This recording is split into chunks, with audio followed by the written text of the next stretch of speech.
Please welcome Intel Fellow, Wireless CTO, Client Group, Carlos Cordeiro.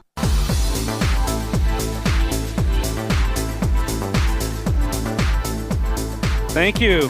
Thank you. It's great to be here today. And it's even greater to have you all here today. And I'm really excited to be able to talk to you a little bit about all the very exciting innovations in terms of wireless communication that we are bringing with Panther Lake. And today we'll talk about both Wi-Fi innovations, Bluetooth, as well as innovations around our software capabilities. So, to start, Panther Lake will really introduce pretty incredible new wireless PC and edge experiences that use technologies that are at the forefront of innovation.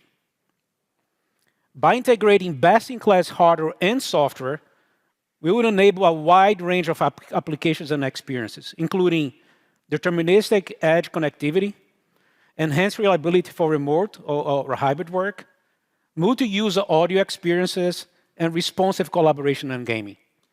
And during this presentation today, I'm actually going to be showing you data on some of these experiences and how they are being improved with Panther Lake. Underneath these experiences, Intel offers premium software capabilities.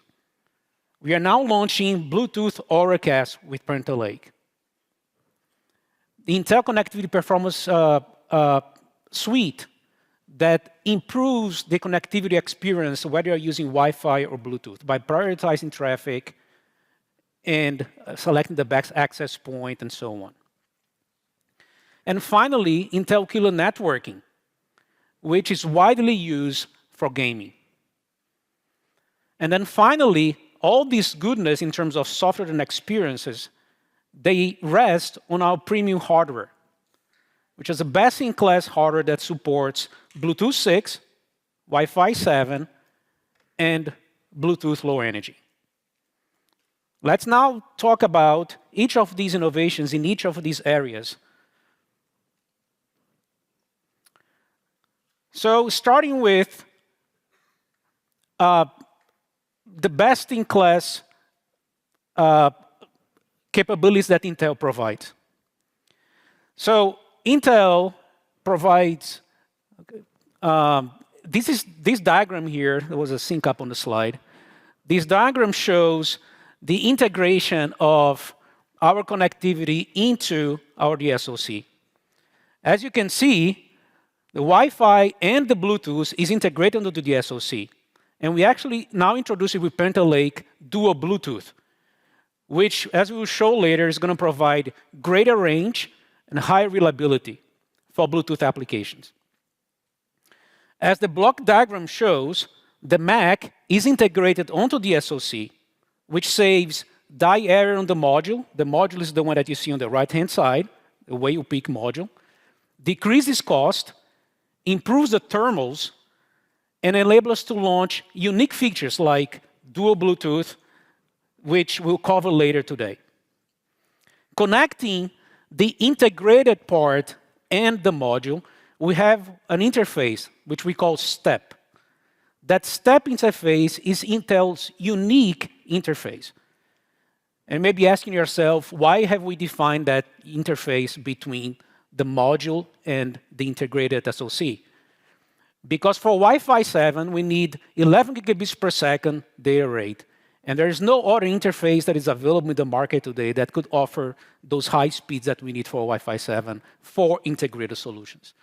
Now, the added benefit for having that interface that we define is that we can offer lower power and more efficient integration with the platform.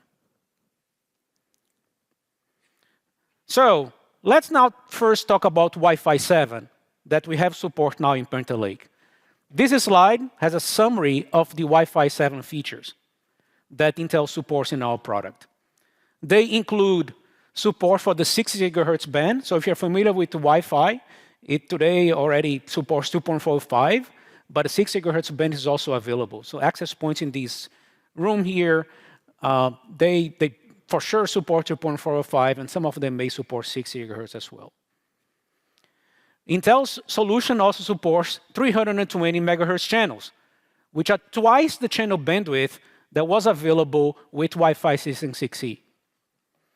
We support 4K QAM modulation, which gives us about a 20% throughput gain compared to our previous product. Best-in-class WPA3 security. And finally, the flagship feature of Wi-Fi 7, which is called multi-link operation. Now, the best way to describe that is access points and clients that support multiple bands, 2.4, 5, and 6. What multi-link operation does is the ability that you can actually be connected with the access point on multiple links in these multiple bands. You can think of it, being connected 2.4 and 5 gigahertz, or in 5 and 6 gigahertz, so that whenever you have to send or receive data, whichever link becomes available first, you can use that to be able to transmit data or receive data from the access point. So altogether, these capabilities, they offer improved PC client performance. They're going to lower your latency. We have data that's going to show you that. And they have much greater security as well because of WPA3 support. Now, a question that we always get is, how does your solution, Intel, on Wi-Fi 7 compare with those of competition? So what we have done in our facilities, we have actually compared the performance of Intel's Wi-Fi 7 with those of computer solutions. In this case, we have taken the same OEM platform. This is an off-the-shelf platform.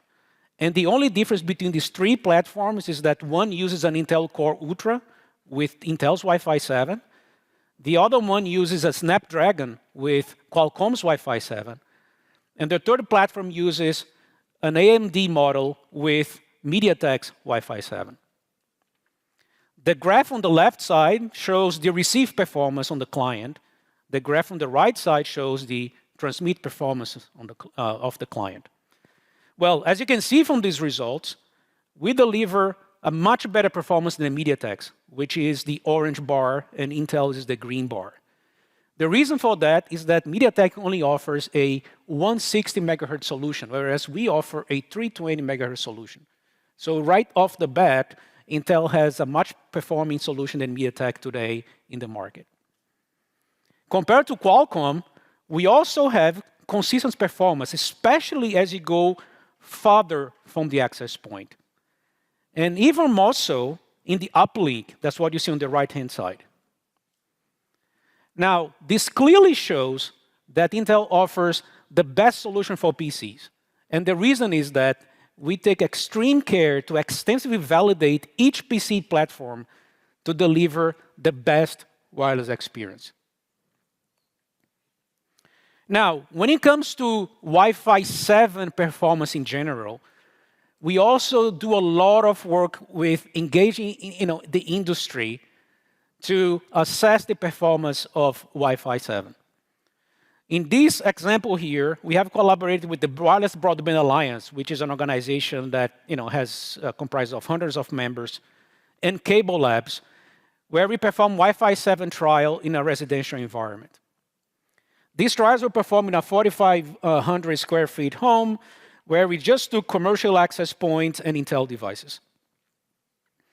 So you can see from these results that Wi-Fi 7 compared to Wi-Fi 6 and 6E has a much greater performance. And if you look at in that home office, the very first few bars that you see on the plot, it gives you an astounding almost 3.7 gigabits per second. But to me, in this plot, what is really revealing is if you go all the way to the right and see the basement. In the basement, you don't even get connection with Wi-Fi 6 and 6E. But with Wi-Fi 7, you can get 1.5 gigabits per second. So if you have a big house that today you cannot get connection in some places, there's a very good chance that Wi-Fi 7 is going to breach that gap and give you much higher speeds in locations that otherwise would have no connectivity. So the previous results were done in a residential environment. We have also done experiments on an enterprise. An enterprise, as we know, it's a different propagation environment. And so it's a different set of requirements and performance results that we're going to see.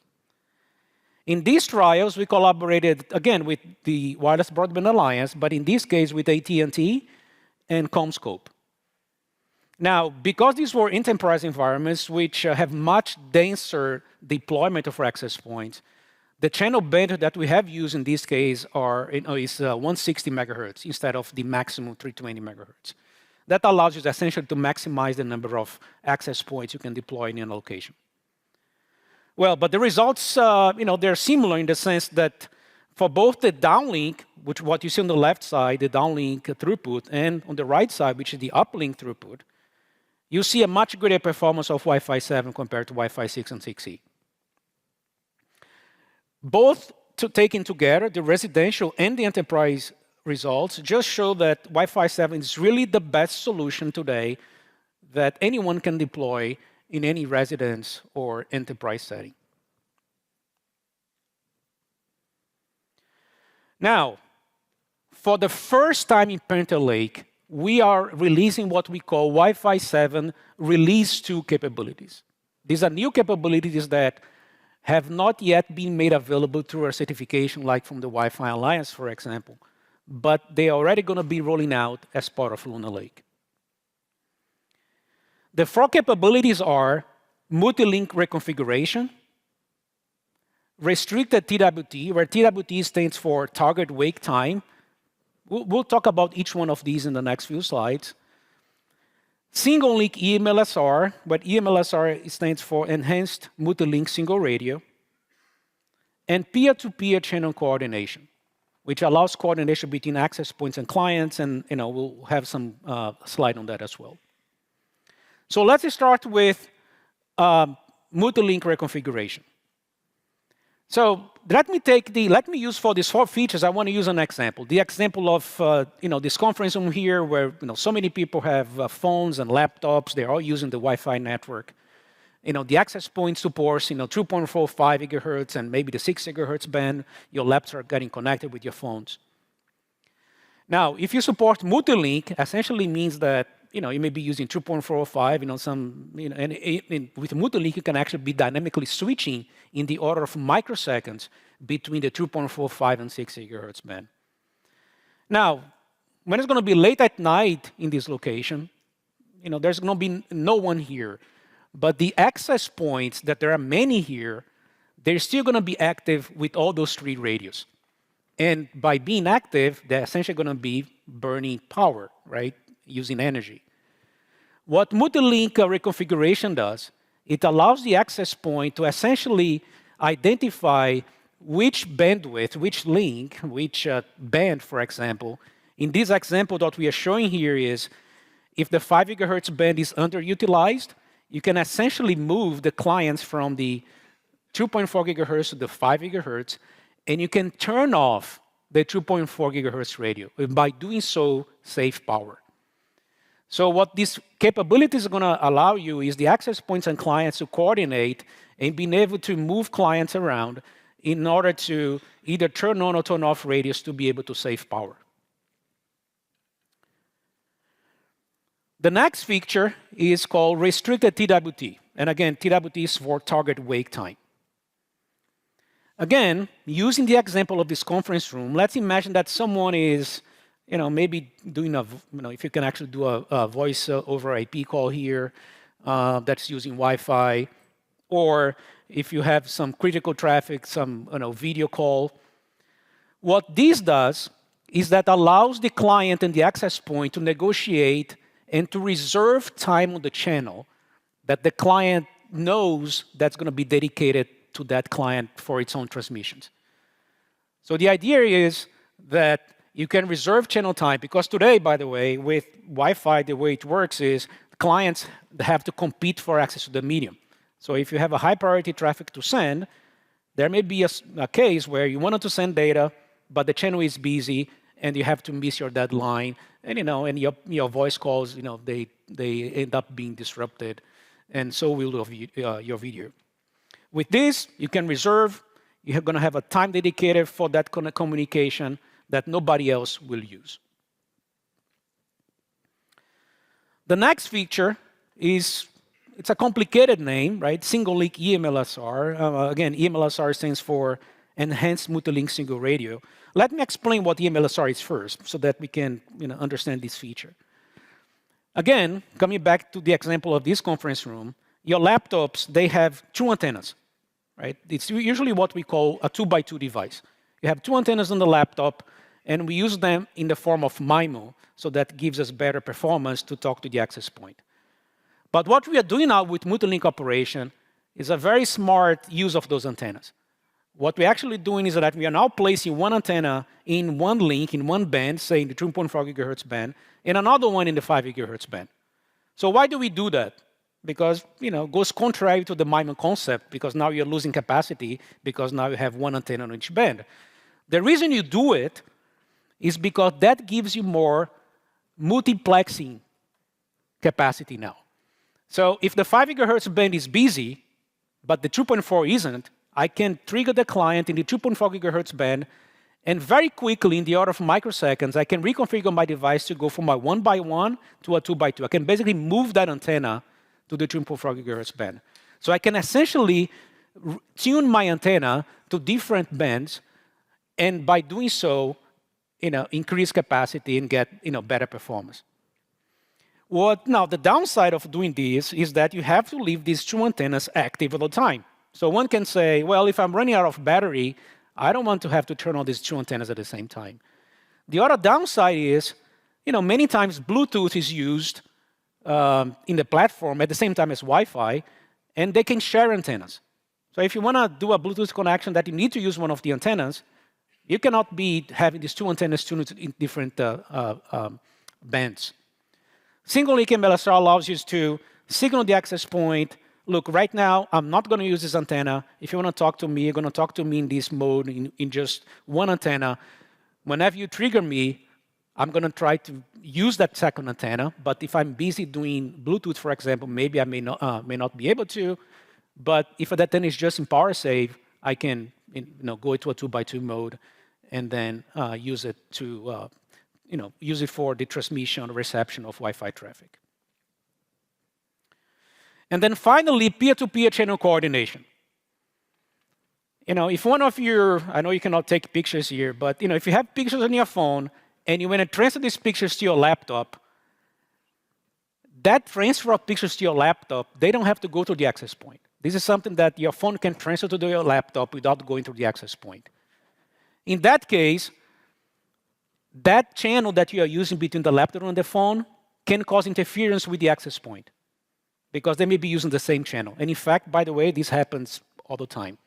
With this feature, the access point can actually signal the client, hey, if you want to do peer-to-peer, go to another channel. This is something that is good for the client and also good for the access point, so that they don't interfere with each other. So we now shift to Bluetooth now. And we will talk about the new capabilities that we have available in Panther Lake with Bluetooth. First,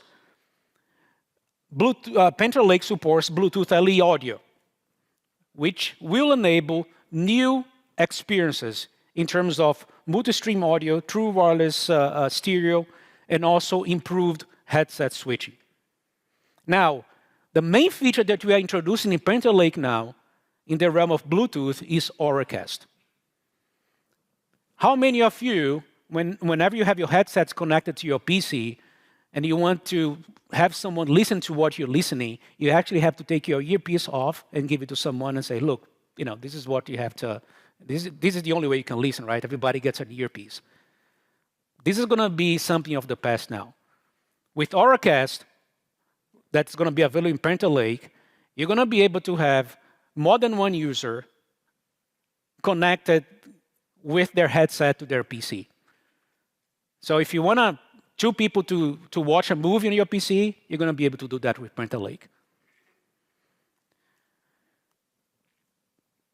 Now, same questions we got on Wi-Fi is, what is the performance of your Bluetooth compared to that of competition? And I already showed you the Wi-Fi results, and I have to show you also the Bluetooth results. So we have taken those same platforms that we use for the Wi-Fi comparison, And we did now comparisons for Bluetooth performance. What you see here is 3 diagrams. The first one, on your top left, it shows how far we can have coverage of Bluetooth before a glitch happens. In other words, the Intel, which is the green bar, we can go much farther from the laptop before you start to hear audio glitches. That's the left 3 bars, or voice glitches, that you see on the right side, compared to both Qualcomm and MediaTek solution. The graph below that shows the reconnection latency. So what we do is we do 100 power cycles on the platform. And every time you do a power cycle, we measure how long it takes to reconnect all your Bluetooth devices to the platform. Intel takes the lowest amount of time. But what is more than that? The three bars that you see on the right side is that we have the highest success ratio. We can always reconnect all the devices. Whereas MediaTek and Qualcomm, they always falter and have lower performance in both measures.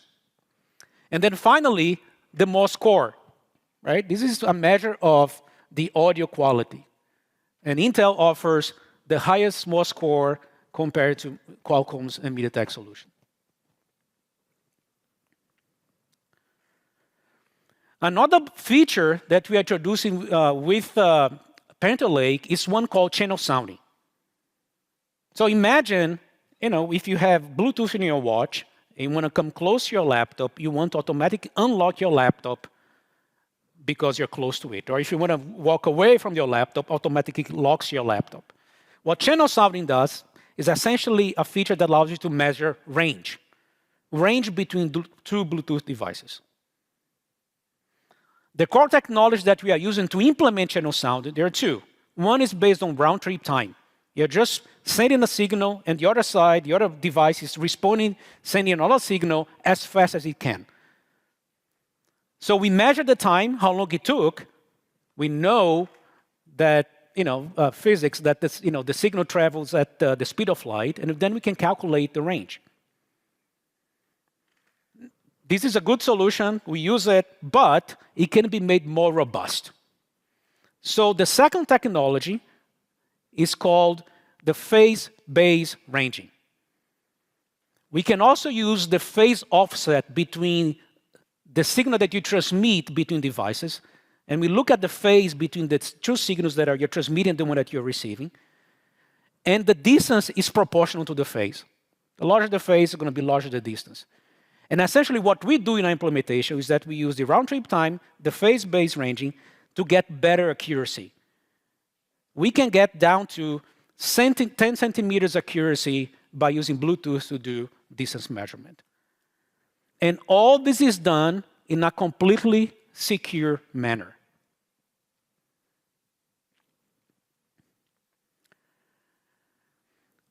This capability that we also introduced in Panther Lake, it's one that is near and dear to my heart. It's the introduction of what we call dual Bluetooth. If you look at all PC platforms in the market today, they use one antenna in the platform to do Bluetooth communications. What we're going to be the first one to do in the market is going to be able to use 2 antennas in the platform that we're already using today for Wi-Fi, also use that for Bluetooth. This is going to give us almost twice better performance than any other solution. Not only better than our solutions that you see there, Gale Peak 2 in blue and Garfield Peak 2, but also if you see competitive solutions there, comp, it's almost twice the range that you can get with competition. And you can use this dual Bluetooth not just for range, but you can also use it for reliability. So even if you don't want to walk away from your laptop if you're close by, you can also get much better reliability because it's going to give you this 3 dB gain because you're using the second antenna. We have better sensitivity as well, and with that sensitivity, that also helps us to get better range. Now, we talked about Wi-Fi improvements. We talked about Bluetooth improvements. Let's now go to software improvements. With Panther Lake, we are launching version 5 of the Intel Connectivity Performance Suite, which is something that, you're in version 5, is a capability that we have that optimizes the connectivity that you have in general to access points, right? The ICPS is able to, we have multiple access points here. It's able to determine what is the best access point to connect to. How do you choose your access point smartly? It's able to identify traffic. Are you doing emails? Are you doing voice, video? It can identify traffic, and it can actually prioritize traffic after that. So as part of ICPS, we introduced 3 new features. The first one is advanced Bluetooth monitoring.